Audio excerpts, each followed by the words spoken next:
আছে। আজকে আর ইকোনমি করব না। আজকে আমরা প্রথমে ট্র্যাডিশনাল জিকে দেখব, তার মধ্যে আমরা ইউএনএ করব আজকে, ইউনাইটেড নেশন। আর তার পরবর্তীতে আমরা সায়েন্সের মানে ফ্রিকোয়েন্টলি আস্কড 10টা কোশ্চেন নিয়ে ডিসকাস করব। ঠিক আছে, প্রথমে জেনারেল মানে আমাদের ট্র্যাডিশনাল জিকে দিয়ে শুরু করছি। তাহলে শুরু করা যাক।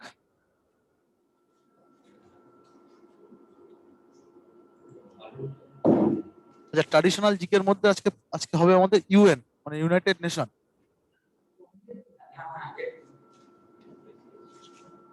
এটা হচ্ছে ইউনাইটেড নেশনের লোগো। ওকে, এটা হচ্ছে ইউনাইটেড নেশনের লোগো। তো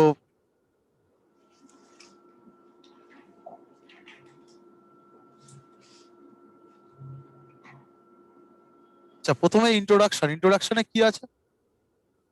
ইন্ট্রোডাকশনে বলছে দ্য ইউনাইটেড নেশনস, যেটাকে শর্টে ইউএন বলা হয়, is an international organisation founded in 1945। 1945 সালে আমাদেরকে কি কি যেগুলো আমাদের মাথায় রাখতে হবে আমি সেগুলোই ডিসকাস করবো এবং সেগুলো মনে রাখার জন্য বলবো সবাইকে। এটা কত সালে হয়? 1945 সালে গঠিত হয়। It is currently made up of 193 members. কতজন মেম্বার আছে? 193 জন। 93টা দেশ, 193টা দেশ এখন ইউনাইটেড নেশনের সদস্য। ঠিক আছে, এইগুলোই পরীক্ষায় আসে। ইটস অ্যাক্টিভিটিস ইনক্লুডস, কি কাজ করে ইউনাইটেড নেশনের কাজটা কি? ইউনাইটেড নেশনের কাজ হচ্ছে maintaining international peace and security, বিভিন্ন দেশের মধ্যে যে যাতে যুদ্ধ না হয়, ঠিক আছে, তাদের মধ্যে কোনো ডিসপিউট যাতে আলোচনার মাধ্যমে সেটাকে সমাধান করা যায়, যাতে শান্তিপূর্ণভাবে কোনো সমস্যার সমাধান করা যায়, সেটা এনশিওর করা ইউনাইটেড নেশনের একটা কাজ। প্রোটেক্টিং হিউম্যান রাইটস, মানে আমাদের যদি কোনো হিউম্যান রাইটস থেকে আমরা বঞ্চিত হই সেটাকে প্রোটেক্ট করা। ডেলিভারিং হিউম্যানিটেরিয়ান এড, বিভিন্ন ক্রাইসিসের সময় মানুষের জন্য বিভিন্ন রকম সার্ভিস প্রদান করা, এড দেওয়া, সাহায্য করা মানুষকে। যেমন এই কোভিডের সময় অনেক মানুষকে সাহায্য করেছে united nation. Promoting promoting sustainable development and upholding international law, যে ইন্টারন্যাশনাল ল গুলো আছে প্রত্যেকটা দেশ যারা সদস্য দেশ তারা যাতে ওই ইন্টারন্যাশনাল ল গুলো মেনে চলে, সেই ল গুলো লঙ্ঘন না করে সেগুলো দেখা। এবং যদি করে সেক্ষেত্রে ইন্টারন্যাশনাল কোর্ট অফ জাস্টিস বলে একটা কোর্ট হয়, সেই কোর্টের মাধ্যমে সেই দেশের বিচার করা, যে দেশ সেই লটা ভাঙলো তার বিচার বিবেচনা করা ইত্যাদি হচ্ছে ইউএন এর কাজ। এছাড়া কি সাস্টেনেবল ডেভেলপমেন্ট? সাস্টেনেবল ডেভেলপমেন্ট মানে হচ্ছে সেই ডেভেলপমেন্ট যখন পরিবেশের ক্ষতি না করে কোনো ডেভেলপমেন্ট করা হয় তখন সেই ডেভেলপমেন্টকে বলা হয় সাস্টেনেবল ডেভেলপমেন্ট। তো এই সাস্টেনেবল ডেভেলপমেন্টটা হচ্ছে এটা এনশিওর করা ইউএন এর কাজ, যে তার সদস্য দেশগুলো সাস্টেনেবল ডেভেলপমেন্ট করছে সাস্টেনেবলি, সেটা এনশিওর করা হচ্ছে ইউএন এর কাজ। নেক্সট আমরা দেখব হিস্ট্রি অফ ইউএন ফাউন্ডেশন, মানে ইউএন কিভাবে গঠিত হলো, ইউএন ব্যাপারটা কার মাথা থেকে এলো বা কিভাবে গঠিত হলো সেটা। তো প্রথম বিশ্বযুদ্ধের পর যখন প্রথম বিশ্বযুদ্ধ হয়, প্রথম বিশ্বযুদ্ধের পর বিভিন্ন দেশ তারা ফিল করে যে আমাদের একটা এক সেকেন্ড প্রবলেম হচ্ছে, ঠিক আছে। তো প্রথম বিশ্বযুদ্ধের পর, ফার্স্ট ওয়ার্ল্ড ওয়ারের পর বিভিন্ন দেশ তারা ফিল করে যে আমাদের একটা অর্গানাইজেশন দরকার, যে অর্গানাইজেশনটা এই যুদ্ধ থেকে আমাদেরকে বাঁচাবে, মানে যুদ্ধ না করে কোনো সমস্যা, ইন্টারন্যাশনাল একটা অর্গানাইজেশন দরকার যেটা যে কোনো সমস্যার সমাধান যুদ্ধ না করে আলোচনার মাধ্যমে সেই ডিসপিউটটাকে মেটানোর জন্য। তো ফার্স্ট ওয়ার্ল্ড ওয়ারের পর বিভিন্ন দেশ সেটা ফিল করে এবং তারা লিগ অফ নেশন বলে একটা অর্গানাইজেশন তৈরি করে। লিগ অফ নেশন, এই যে ফার্স্ট ওয়ার্ল্ড ওয়ারের পর এটা গঠিত হয় লিগ অফ নেশনস। কিন্তু তার পরবর্তীকালে আবার সেকেন্ড ওয়ার্ল্ড ওয়ার হচ্ছে, তো লিগ অফ নেশনস ব্যর্থ হলো, মানে যুদ্ধ না বাধার থেকে, মানে লিগ অফ নেশনের কাজ কি ছিল? যাতে যুদ্ধর পরিবর্তে আলোচনার মাধ্যমে কোনো সমস্যার বা কোনো ডিসপিউটের সমাধান হয়, কিন্তু সেটা ব্যর্থ হয়। তার ফলে তার ফলেই তো সেকেন্ড ওয়ার্ল্ড ওয়ার হচ্ছে। তো সেকেন্ড ওয়ার্ল্ড ওয়ারের পর, সেকেন্ড ওয়ার্ল্ড ওয়ারে যখন বিভিন্ন রকম ডিস্ট্রাকশন, বিভিন্ন রকম ধ্বংসাত্মক জিনিস আমরা লক্ষ্য করছি, তারপরে এই ইউএনওটা গঠিত হয়। লিগ অফ নেশনটা ফেল করে, ফার্স্ট ওয়ার্ল্ড ওয়ারের পরে গঠিত হয় লিগ অফ নেশনস, কিন্তু এটা ফেল করে, সেই জন্যই সেকেন্ড ওয়ার্ল্ড ওয়ার হয়, এবং সেকেন্ড ওয়ার্ল্ড ওয়ারের ফলস্বরূপ গঠিত হয় ইউনাইটেড নেশন অর্গানাইজেশন। তো বলছে প্রথম কার মাথা থেকে প্ল্যানটা এলো? প্রথম বলছে Franklin Roosevelt, president of US, সেই সময়কার ইউএস এর যে প্রেসিডেন্ট ছিলেন তার নাম ছিল হচ্ছে ফ্র্যাঙ্কলিন রুজভেল্ট। তার মাথা থেকে এই যে ইউএন গঠনের ভাবনাটা আসছে। তো বলছে the earliest plan for a new world organisation came about in 1941 when a declaration by United Nations was drafted by the US President Franklin Roosevelt. তাহলে এই ইউএন ব্যাপারটা গঠন করা হবে, ইউএনটা গঠন করা হবে ইউনাইটেড নেশন, এটা কার মস্তিষ্ক প্রসূত? এটা হচ্ছে ফ্র্যাঙ্কলিন রুজভেল্টের, ইউএস প্রেসিডেন্ট। এরপর এটা হচ্ছে 1941 সালে। নেক্সট 1942 সালে, নেক্সট ইয়ারে কি হচ্ছে, চারটে দেশের লিডার্স যারা ছিলেন, USA, UK, Soviet union and China, এই চারটে দেশের লিডার্সরা মিলে কি করে, বলছে সাইন্ড এ ডকুমেন্ট, একটা কাগজে তারা সাইন করে যে ইউনাইটেড নেশন গঠন করা হবে, আমরা মত দিচ্ছি, সবাই মিলে চারটা ডকুমেন্ট সাইন করে। ঠিক আছে, এটাকেই বলা হচ্ছে ইউনাইটেড নেশনস ডিক্লারেশন। এই যে ডকুমেন্টসটা এই চারটে দেশ, USA, UK, Soviet union and China, এই চারটে দেশ ডকুমেন্টস সই করছে, সেটাই হচ্ছে বলা হচ্ছে United Nations declaration. Next year আবার এটা গেল 1942 সালের ঘটনা। তারপরে 1944 সালে কি হচ্ছে, the United Nation was formulated and negotiated between the international leaders at the Dumbarton Oaks conference. এই নামটা খুব ইম্পর্টেন্ট, ডাম্বারটন ওকস কনফারেন্স, এবং অফিসিয়াল নেমটাও ইম্পর্টেন্ট। অফিসিয়াল নেম ছিল Washington conversation on international peace and security organisation.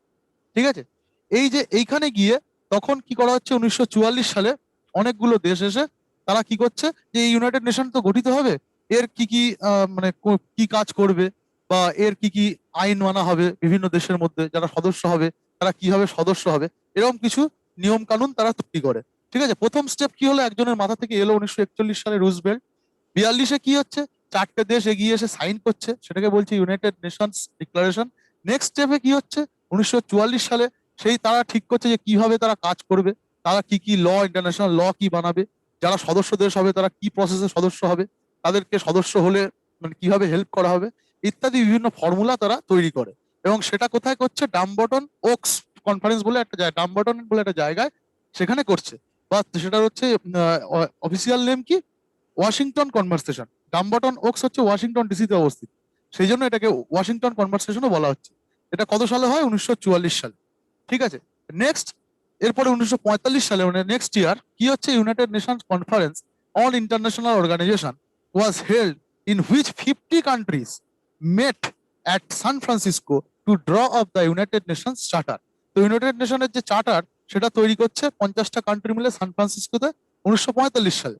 তারপরে the charter was signed, এবার চার্টারটা তৈরি হলো, চার্টার তৈরি হওয়ার পরে চার্টারে সাইন করছে কোন কোন দেশ, বলছে 50টা কান্ট্রি সেই চার্টারে, সেই নিয়মে, আইনে সই করছে, কবে, 26শে জুন 1945 সালেই। নেক্সট যে লাইনটা আমাদের very very important, the UN came into existence when the charter enter into force, এবং সেই চার্টারটা লাগু মানে চালু হচ্ছে কবে থেকে, যে আইনটা বানানো হলো, সই করলো, সবাই মতামত দিল, এবং তারপরে কি হচ্ছে, আইনটা চালু হচ্ছে, কত সাল থেকে চালু হচ্ছে, 1945 সালের 24শে অক্টোবর। এই ডেটটা কিন্তু ভেরি ভেরি ইম্পর্টেন্ট, এবং এই 24শে অক্টোবরকে ইউএন ডে হিসেবে পালিত হয় এখনো। ঠিক আছে, তো এই 1945 সালে 24শে অক্টোবর আলটিমেটলি ইউনাইটেড নেশনটা শুরু হচ্ছে, মানে ফাউন্ড হচ্ছে। ঠিক আছে, তো এইটা হচ্ছে ইউনাইটেড নেশন গঠনের একটা ব্রিফ হিস্ট্রি। ঠিক আছে, বোঝা গেছে সবাই? সালগুলো মনে রাখতে হবে, আর এই নামগুলো। 41 সালে কি হচ্ছে, রুজভেল্টের মাথায় আসছে। তারপরে 42 সালে কি হচ্ছে, ইউনাইটেড নেশন ডিক্লারেশন হচ্ছে, সেখানে কটা দেশ ছিল, চারটে দেশ, এইভাবে মাথায় রাখতে হবে। তারপরে কি হচ্ছে, ডাম্বটন ওকসে গিয়ে নিয়ম কানুন তৈরি করা হচ্ছে, যেটাকে আবার কি বলা হয়, ওয়াশিংটন কনভারসেশন। আলটিমেটলি 1945 সালে গিয়ে একটা কনফারেন্স হচ্ছে, সেখানে সই করছে 50টা দেশ, এবং সেই যে চার্টারটা তৈরি হলো সেটা কবে থেকে চালু হচ্ছে, 24শে অক্টোবর 1945 সাল থেকে। সেই জন্য 24শে অক্টোবর 1945 সালকে মনে করা হয় যে foundation day of United nation, এবং 24শে অক্টোবর প্রত্যেক বছর এখনো ইউনাইটেড নেশনস ডে বলে পালিত হয়।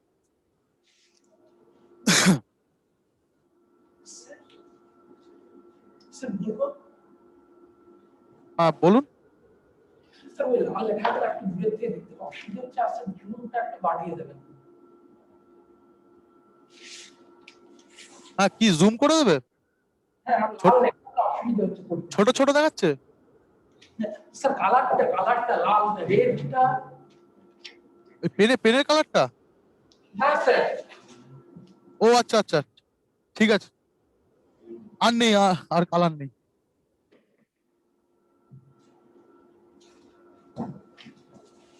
ঠিক আছে, আমাদের হিস্ট্রি হলো। এবার নেক্সট আসছে যে কম্পোনেন্টস। ইউনাইটেড নেশন গঠিত হলো, তার কাজ কি সেগুলো জানলাম, কিভাবে গঠিত হলো তার হিস্ট্রিটা জানলাম। এবার দেখবো ইউনাইটেড নেশনের গঠনটা কোন কোন মানে অর্গানাইজেশন, ছোট ছোট অর্গানাইজেশন নিয়ে ইউনাইটেড নেশন অর্গানাইজেশন তৈরি হয়েছে। ঠিক আছে, মানে ইউনাইটেড নেশন মানে যে অর্গানাইজেশনটা আছে তার স্ট্রাকচার কি আছে, কম্পোনেন্টস গুলো কি আছে।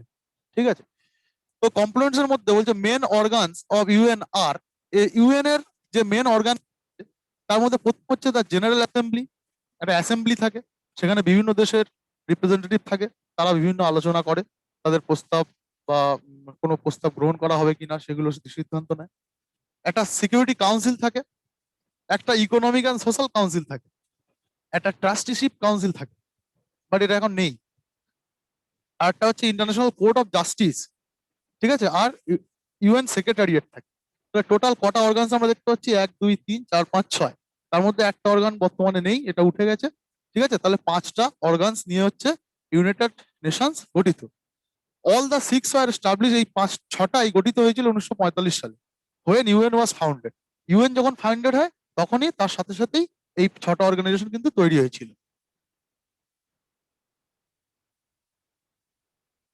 এবার আমরা প্রত্যেকটা অর্গানাইজেশনের, যে কটা অর্গানাইজেশন দেখলাম, প্রত্যেকটা অর্গানাইজেশন সম্বন্ধে অল্প জানবো। আচ্ছা, প্রথমে জেনারেল অ্যাসেম্বলি। জেনারেল অ্যাসেম্বলি কিভাবে গঠিত হয়, কি হয় কাজ, সেগুলো দেখব। বলছে the general assembly is the main deliberative policy making and representative organ of the UN. তাহলে যত পলিসি মেকিং করা হয়, যে কোন কি পলিসি মেকিং করা হবে, নেক্সট ইয়ারে কি সিদ্ধান্ত নেওয়া হবে, বা কোন দেশের জন্য কি এড দেওয়া হবে, কোন দেশকে দেওয়া হবে না, কোন দেশকে সদস্য করা হবে, কে সেক্রেটারি হবে, সেক্রেটারি জেনারেল হবে ইউনাইটেড, মানে এই যে ইউনাইটেড নেশনের যে কে সেক্রেটারি জেনারেল হবে, বা কে কোন পোস্টে যাবে, সেগুলো সবকিছু পলিসি মেকিং করে কিন্তু এই জেনারেল অ্যাসেম্বলি। জেনারেল অ্যাসেম্বলিতে বিভিন্ন দেশের রিপ্রেজেন্টেটিভ থাকে, যেমন আমাদের পার্লামেন্ট বা বিধানসভা। সেখানে কি থাকে, বিভিন্ন বিধানসভাতে বিভিন্ন বিধানসভা অঞ্চল থেকে রিপ্রেজেন্টেটিভ থাকে, এবং পার্লামেন্টে লোকসভা অঞ্চল থেকে রিপ্রেজেন্টেটিভ থাকে, এবং তারা পলিসি মেকিং করে সব দেশের কি হবে না হবে। ঠিক সেরকমই ইউনাইটেড নেশনেরও যেখানে ডিসিশন মেকিং হয় সেটাকে বলা হচ্ছে জেনারেল অ্যাসেম্বলি, এবং প্রত্যেকটা সদস্য দেশের রিপ্রেজেন্টেটিভদের সেখানে অংশগ্রহণ করে, এবং তাদের মানে সবার সম্মতিক্রমে ডিসিশন নেওয়া হয় যে কি পরবর্তীতে কি কাজ করা হবে, কিভাবে কাজ করা হবে, কোন দেশের জন্য কি সাহায্য করা হবে। ঠিক আছে, তো জেনারেল অ্যাসেম্বলির মূল কাজ এটাই মাথায় রাখতে হবে, যে পলিসি মেকিং, এবং সেখানে সব দেশের রিপ্রেজেন্টেটিভ থাকে। All 193 member states of the UN are represented in the General Assembly, making in the only UN body with universal representation. তাহলে এটাই একমাত্র বডি যেখানে এই 193টি দেশেরই রিপ্রেজেন্টেটিভ থাকে। তাহলে এটাই হচ্ছে ইউনিভার্সাল রিপ্রেজেন্টেশন থাকে এখানে, ইউএন এর একটা বডি। এইসব কোশ্চেন গুলো বিভিন্ন, যদি কঠিন কোশ্চেন হয় তখন এগুলো আসতে পারে, মানে সহজ কোশ্চেন এসে এসে কবে হয় কিভাবে হয় এগুলো তো মোটামুটি এসছে অনেক, এখন কিন্তু ভিতর থেকে কোশ্চেন তুলছে অনেক। ঠিক আছে, এই বিসিএস এও দুবার এসছে ইউএন থেকে, যে কতদিন ধরে এই যে ইন্টারন্যাশনাল কোর্ট অফ জাস্টিসে যে জাজ থাকে তার টার্ম কত, এরকম কোশ্চেন কিন্তু এসছে, মানে এখন ভিতর থেকে তোলার টেন্ডেন্সিটা। সেই জন্য এই জিনিসগুলো মনে রাখতে হবে, যে কোন বডিটা একমাত্র যে ইউনিভার্সাল রিপ্রেজেন্টেশন হয়, ইউএন এর কোন অর্গানটা, সেটা হচ্ছে জেনারেল অ্যাসেম্বলি। কারণ কি, এখানে 193 যে 193টা যে কান্ট্রি আছে তাদের প্রত্যেকের কিন্তু রিপ্রেজেন্টেটিভ এই যে জেনারেল অ্যাসেম্বলিতে থাকে। সেই জন্য জেনারেল অ্যাসেম্বলিকে বলছে only UN body with universal representation. Next বলছে each year in September the full UN membership meets in the general assembly hall in New York for the annual general assembly session. তাহলে প্রত্যেক বছর সেপ্টেম্বরে সব দেশের রিপ্রেজেন্টেটিভরা এসে এই অ্যাসেম্বলি সেশনে অংশগ্রহণ করে। অ্যান্ড জেনারেল ডিবেট, তারা সেখানে অংশগ্রহণ করে নিজেদের মধ্যে বিভিন্ন রকম ডিবেট হয়, আলাপ আলোচনা হয়, which many heads of the states attend and address, এবং যেখানে বিভিন্ন স্টেটের যারা হেড আছে, বিভিন্ন দেশের যারা প্রধানমন্ত্রী বা প্রেসিডেন্ট আছে, তারা সেখানে অংশগ্রহণ করে। Decision on important questions such as those on peace and security, admission of new members, and budgetary matters require a 2/3 majority. তাহলে যেসবগুলো ভাইটাল ডিসিশন, যে কোন দেশকে, নতুন কোন দেশকে যদি ইউনাইটেড নেশনের সদস্য করতে হয়, সেই ডিসিশনটা সবাই মিলে একসাথে জেনারেল অ্যাসেম্বলিতে আলোচনা করে নেয়। ঠিক আছে? এবং পিস সিকিউরিটি কিভাবে মেনটেন করা হবে, বিভিন্ন দেশের মধ্যে যে পিস এবং সিকিউরিটি কিভাবে মেনটেন করা হবে সেটা, অ্যাডমিশন অফ নিউ মেম্বার্স বললাম, আর বাজেটারি ম্যাটার্স মানে কোথা থেকে টাকা পাওয়া যাবে, কিভাবে খরচা করা হবে ইউএন এর, সেগুলো যদি পাস করাতে হয় সেক্ষেত্রে এই মেম্বারদের 2/3 মেজরিটি লাগে। ঠিক আছে, জেনারেল অ্যাসেম্বলিতে। আর অন্যান্য যেগুলো ম্যাটার আছে সেগুলোর জন্য সিম্পল মেজরিটি হলেই হয়। এবার বলছে the president of the general assembly is, এই কোশ্চেনটা এসছে ডব্লিউবিসিএস এসছে এবং বিভিন্ন পরীক্ষায় এসছে এই কোশ্চেনটা। The president of the general assembly is elected each year by assembly to serve a 1 year term. এটা মাথায় রাখতে হবে। ঠিক আছে, যে প্রেসিডেন্ট হয় সেটা বলছে ইলেক্টেড ইচ ইয়ার, প্রত্যেক বছর ইলেক্ট করা হয় বাই অ্যাসেম্বলি। এই অ্যাসেম্বলি ইলেক্ট করে যে প্রেসিডেন্ট কে হবে, এই অ্যাসেম্বলির যে প্রেসিডেন্ট হবে, যে হেড হবে, সে তার টার্ম কতদিন, 1 বছর। টার্ম হচ্ছে 1 বছর। এই কোশ্চেনটা কিন্তু অনেকবার অনেক পরীক্ষাতেই এসছে, যে জেনারেল অ্যাসেম্বলির হেডের কদিন থাকে, প্রত্যেক বছর একজন করে থাকে, একজন একবারই থাকতে পারে। ঠিক আছে, 1 বছরই থাকতে পারে।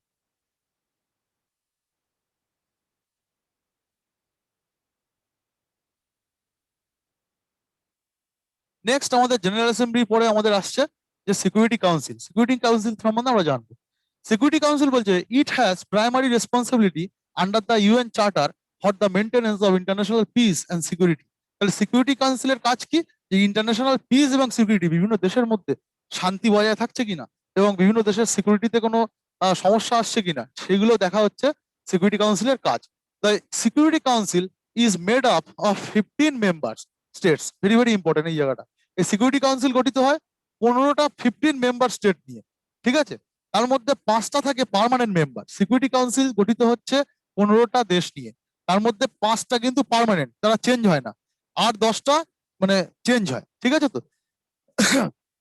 বলছে 5টা পার্মানেন্ট করা, চায়না, ফ্রান্স, রাশিয়া, ইউকে এবং হচ্ছে US.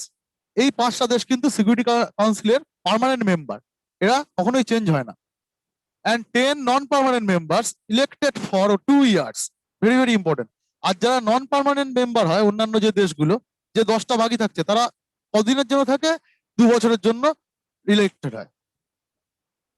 General assembly on a regional basis. তাহলে বিভিন্ন রিজিয়ন থেকে 2 বছরের জন্য এই 10 জনকে নেওয়া হয়।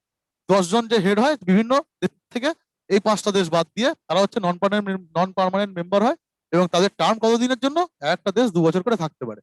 আর পার্মানেন্ট কে, এইগুলো কিন্তু আমাদের মাথায় রাখতে হবে, পার্মানেন্ট কোন দেশগুলো। তাহলে সিকিউরিটি কাউন্সিল গঠিত হচ্ছে 15টা দেশের রিপ্রেজেন্টেটিভ নিয়ে। তার মধ্যে 5টা কি, 5টা পার্মানেন্ট আর 10টা হচ্ছে নন পার্মানেন্ট। এবং এরা কতদিনের জন্য থাকে মেম্বার, ফর 2 years। এইটুকু মাথায় রাখতে হবে। এবার ভেটো পাওয়ার। ভেটো পাওয়ার বলছে রিজেক্ট কোনো একটা ডিসিশন, সেটা এই যে যখন সিকিউরিটি কাউন্সিলে ধরো কোনো একটা দেশের কোনো একটা দেশে কোনো একটা সমস্যা হচ্ছে, আফগানিস্তানে কোনো সমস্যা হচ্ছে, তো সেখানে ইউএন ইন্টারফিয়ার করবে কিনা, বা সেখানে তারা বিভিন্ন রকম সাহায্য পাঠাবে কিনা, সেটা তো এই সিকিউরিটি কাউন্সিলে ঠিক হবে, কারণ যেহেতু একটা সিকিউরিটির ব্যাপার দেশের। ঠিক আছে, তো সেখানে ভেটো পাওয়ার থাকে কিন্তু এই 5টা দেশের। এই যারা পার্মানেন্ট মেম্বার, ভেটো পাওয়ার মানে কি বলছে, ধরো যে আফগানিস্তানে কোনো একটা সিকিউরিটি একটা প্রবলেম হয়েছে, ওখানে কোনো একটা জঙ্গি কার্যকলাপ হচ্ছে, তো সেখানে ইউএন রিপ্রেজেন্টেটিভ পাঠাবে কিনা বা ইউএন তার মধ্যে ইন্টারফেয়ার করবে কিনা, সেই বিষয়ে ডিসিশন হচ্ছে সিকিউরিটি কাউন্সিলে। তখন এই 15টা দেশের মধ্যে 15টা যারা রিপ্রেজেন্টেটিভ আছে তাদের মধ্যে আলোচনা হচ্ছে যে এখানে করা উচিত না উচিত না। তো ধরলাম 14টা দেশ বললো হ্যাঁ যাবো, ইউএন এর এখানে সাহায্য করা উচিত বা ইন্টারফেয়ার করা উচিত। কিন্তু এর মধ্যে এই পার্মানেন্ট মেম্বার থেকে ধরো চায়না বললো না যাবো না, তো পার্মানেন্ট মেম্বার থেকে যদি একজনই বলে দেয় যে যাবে না, ইউএন এখানে ইন্টারফেয়ার করবে না, তাহলে কিন্তু আর করা যাবে না। ভেটো পাওয়ার মানে কি, এই 5টা দেশের মধ্যে যে কোনো একটা দেশ যদি বলে না হবে না, তো হবে না। ঠিক আছে, কিন্তু নন পার্মানেন্টের কিন্তু ভেটো পাওয়ারটা নেই। এই 5টা বাদ দিয়ে অন্যান্য দেশের মধ্যে থেকে কেউ যদি বলে যাবো না, সেক্ষেত্রে কিন্তু সেটা গ্র্যান্ট নাও হতে পারে। কিন্তু এই 5টা দেশের মধ্যে থেকে যদি একটা দেশ বলে যে আমরা ওখানে ইন্টারফেয়ার করবো না, যারা পার্মানেন্ট মেম্বার তার মধ্যে থেকে যদি একটা দেশ বলে, সেক্ষেত্রে কিন্তু সেখানেই সেটা আর মানে বাদ হয়ে যাবে, মানে আর করতে পারবে না। তাহলে এদের কি ভেটো পাওয়ার আছে এই 5টা দেশে? যারা পার্মানেন্ট মেম্বার এদের কি থাকে? ভেটো পাওয়ার থাকে। Refers to the power of the permanent member. মাথায় রাখতে হবে ভেটো পাওয়ার কার থাকে, তাহলে ইউএন এর সিকিউরিটি কাউন্সিলে ভেটো পাওয়ার কাদের থাকে? যে 5টা পার্মানেন্ট মেম্বার আছে তাদের থাকে। Two reject any resolution of security council. Security কাউন্সিলের যে কোনো রেজলিউশনকে, যে কোনো সিদ্ধান্তকে রিজেক্ট করার ক্ষমতা কিন্তু এই পার্মানেন্ট মেম্বারদের আছে। এটাই হচ্ছে তাদের ভেটো পাওয়ার। যে কোনো একটা দেশ যদি বলে হবে না তো হবে না, 5জন রাজি হলে তবেই হবে। The unconditional veto possessed by the 5 governments has been seen as the most undemocratic character of the UN. Very very important. তাহলে কি আমরা দেখতে পাচ্ছি 15টা মেম্বার আছে, 15টা মেম্বারের মধ্যে কিন্তু তাহলে 10টা মেম্বারের কথার কোনো ভ্যালু নেই। এই 5টা মেম্বারই কিন্তু সবকিছু নির্ধারক হয়ে উঠছে, তাদের ভেটো পাওয়ার আছে। তাহলে এটা কি ডেমোক্রেটিক ম্যাটার হলো? এটা তো মানে ডেমোক্রেসির বিরুদ্ধে হলো। তাই জন্য বলছে এই যে সিস্টেমটা, এটা হচ্ছে most undemocratic character of the UN. এই যে 5টা দেশকে বেশি গুরুত্ব দেওয়া, 5টা দেশকে ভেটো পাওয়ার দেওয়া, বাদ বাকি 10টা দেশ তাহলে কি তারা নিজেদের যে গণতান্ত্রিক অধিকার তার থেকে তারা বঞ্চিত হচ্ছে। সেই জন্য ইউএন এর যে এই যে সিস্টেমটাকে বলা হচ্ছে যে most undemocratic character of UN. Okay,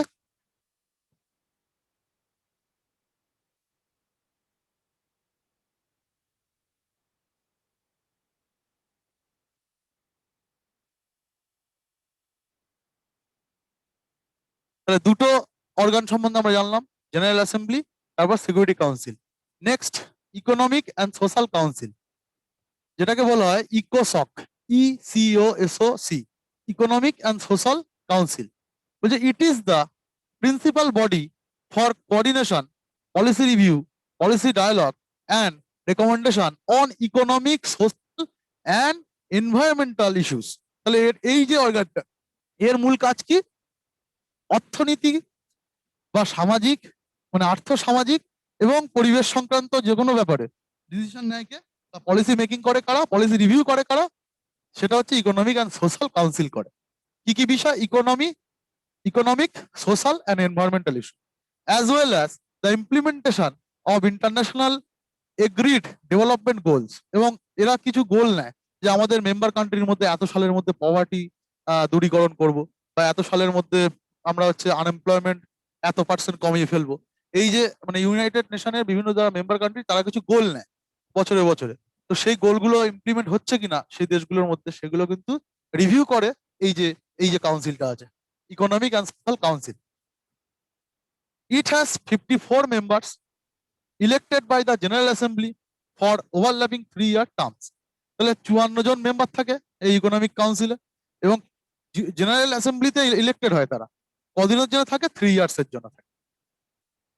it is the United Nations central platform for reflection, debate and innovative thinking on sustainable development. তাহলে আমরা দেখেছি যে ইউনাইটেড নেশনের কাজের মধ্যে একটা গুরুত্বপূর্ণ কাজ হচ্ছে সাস্টেনেবল ডেভেলপমেন্ট এনশিওর করা। প্রত্যেকটা দেশের মধ্যে ডেভেলপমেন্টটা সাস্টেনেবল হচ্ছে সেটা এনশিওর করা। তো সেই সাস্টেনেবল ডেভেলপমেন্টের উপরে বিভিন্ন যা ডিসিশন নেওয়ার বা সেগুলো নিয়ে যা ডিবেট হয়, সেগুলো কিন্তু এই যে প্ল্যাটফর্মটা সেটা দেখে, এই অর্গানটা। ইচ ইয়ার ইকোসক structures its work around an annual theme of global importance to sustainable development. তাহলে প্রত্যেক বছর তারা সাস্টেনেবল ডেভেলপমেন্টের গ্লোবাল ইম্পর্টেন্সের উপরে একটা থিম, তারা কিন্তু অ্যানুয়াল থিম এটা করে। ঠিক আছে, এটা এটা প্রত্যেক বছর সাস্টেনেবল ডেভেলপমেন্ট এনশিওর করার জন্য একটা থিম তারা প্রত্যেক বছর থিম একটা প্রকাশ করে।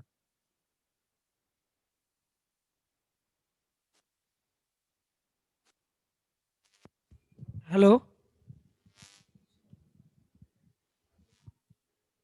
মালদা। হ্যাঁ স্যার। স্যার বলছি ইউনাইটেড নেশনের যে নন পার্মানেন্ট মেম্বার আছে 10 জন, ওটাতে কি ভারত এখন বর্তমানে আছে প্রেজেন্টলি? রিসেন্টলি ভারত আছে 10 জনের মধ্যে, নন পার্মানেন্টের মধ্যে।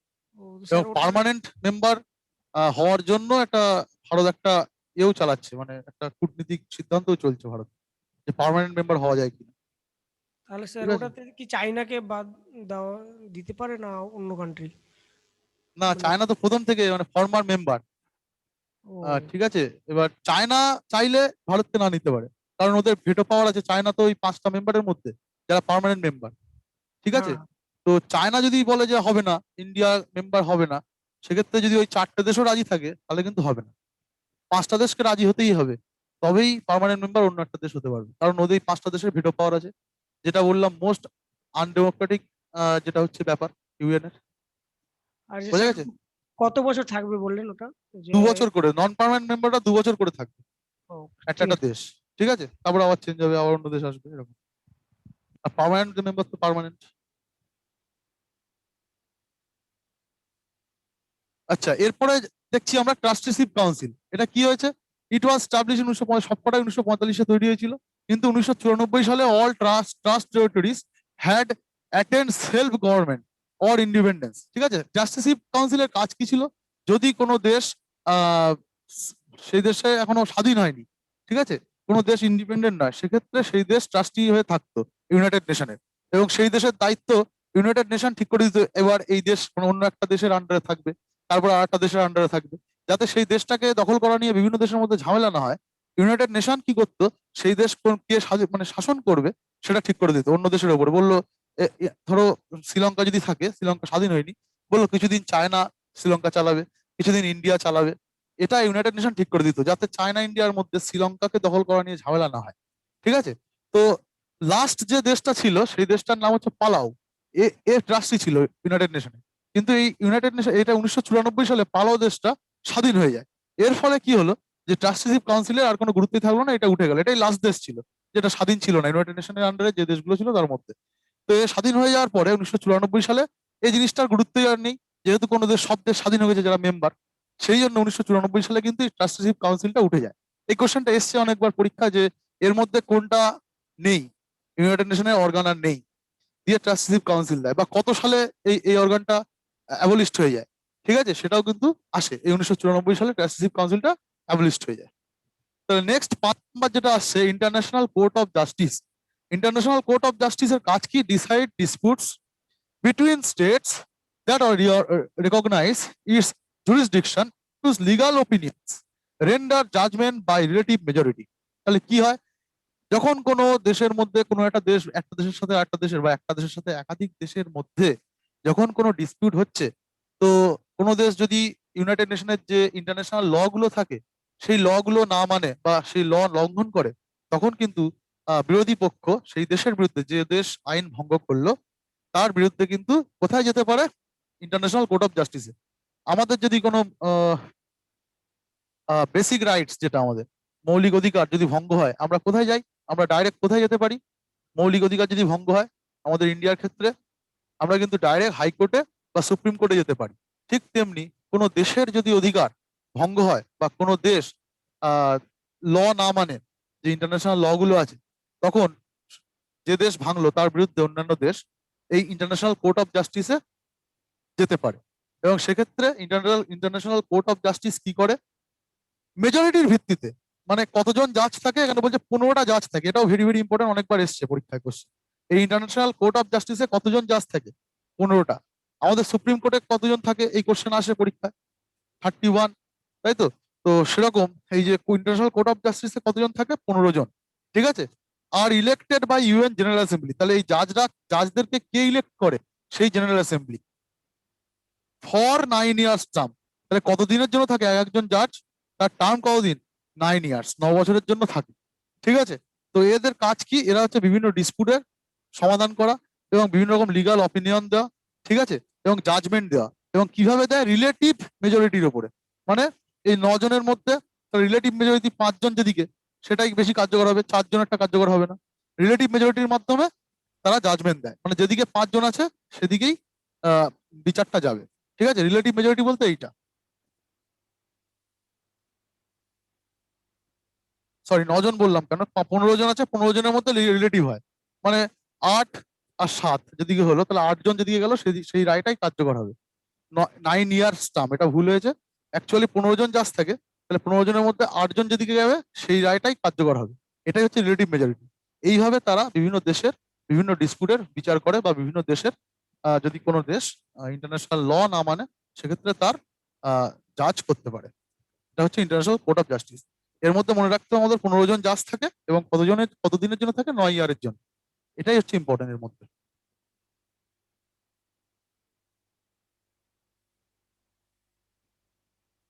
হুম।